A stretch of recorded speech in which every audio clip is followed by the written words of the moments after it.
আসসালামু আলাইকুম, welcome back to my channel giants mom cooking world. আজকে আমি আপনাদের সাথে শেয়ার করব ভাপার পিঠা।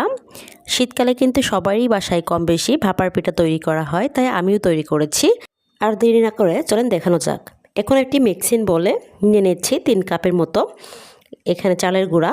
আমি শুকনো চালের গুঁড়ো নিয়েছি। আমি পোলার চাল আর আলো চালটা একসাথে ব্লেন্ডারে গুঁড়ো করে নিয়েছি।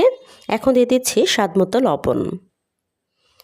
এখন আমি লবণ আর চালের গুঁড়াটা খুব ভালোভাবে মিশিয়ে নিব। আপনারা ইচ্ছা করলে শুধু আলো চাল দিয়ে করতে পারেন, তবে পোলার চাল দিলে ফ্লেভারটা খুব সুন্দর আসে, সেই জন্য দিয়েছি।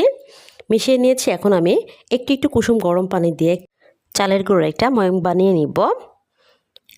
এখানে অবশ্যই একটু একটু পানি অ্যাড করতে হবে, তাহলে না হলে একটু বেশি বা একটু কম হয়ে যাবে। আমার বানানো হয়ে গিয়েছে। দেখেন, এর মুঠো করলে এরকম একটু দলা পেকে যাবে, আবার হালকা চাপ দিলে কিন্তু এটা ভেঙে যাবে খুব সহজেই। যেহেতু শুকনো চালের গুঁড়া, এর জন্য আমি এটা প্রায় 1 ঘন্টার জন্য রেস্টে রেখে দিব একটা ঢাকনা দিয়ে ঢেকে। আমি প্রায় 1 ঘন্টা পর ফিরে এসেছি। ঢাকনাটা উঠিয়ে নিয়েছি। দেখতেই পাচ্ছেন কতটা ঝরঝরে হয়েছে। এখন আমি একটা চালনির সাহায্যে আমি একটা সাইডে রেখে চেলে নিচ্ছি। বড় একটা বোল নিয়েছি। এই পর্যায়ে ছোট ছিদ্রযুক্ত একটি চালনি নিয়েছি। আপনারা ইচ্ছা করলে মোটা ছিদ্রযুক্ত চালনি নিতে পারেন, তাহলে দানাগুলো একটু বড় হবে। একটু সময় নিয়ে আমি চেলে নিয়েছি সবগুলো।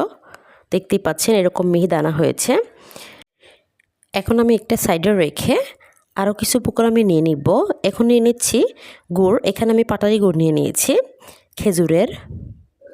এখন নিয়ে নিচ্ছি কিশমিশ, আর নিয়ে নিচ্ছি কাজু বাদাম কিছুটা পরিমাণ, আর নিয়ে নিচ্ছি নারকেল কোড়া। আমি আমার পছন্দ অনুযায়ী উপকরণগুলো নিয়েছি। আপনারা ইচ্ছে করলে কম বেশি করে নিতে পারেন আপনাদের পছন্দ অনুযায়ী।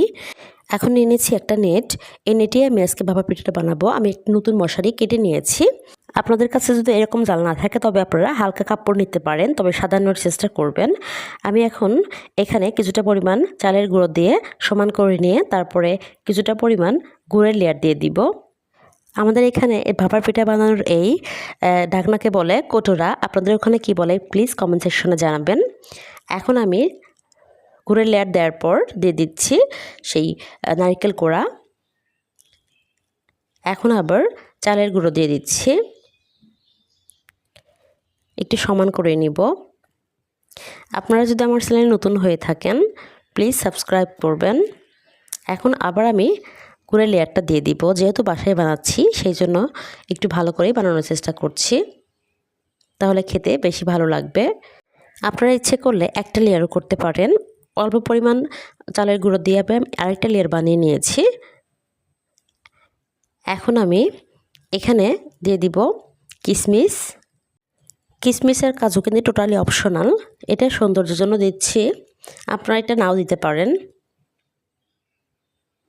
এখন আমি সেই নেটটা দিয়ে মুড়িয়ে নিব। এইভাবে সাবধানে দিয়ে হাতের মুঠোতে করে একটু পেঁচিয়ে নিচ্ছি। এভাবে ঘুরিয়ে ঘুরিয়ে পেঁচিয়ে নিব। এখন চুলাতে চলে যাচ্ছি। এদিকে চুলাতে আমি একটি পাত্রে কিছুটা পরিমাণ পানি ফুটতে দিয়েছি। প্রায় 15 মিনিট হলো আমি এটা ফুটতে দিয়েছি। এখন আমি এর উপরে ভাপার পিঠাটা বসিয়ে দিব। এখন আমি এই কৌটোটাও তুলে নিব। সাবধানে এই কাজটা করতে হবে।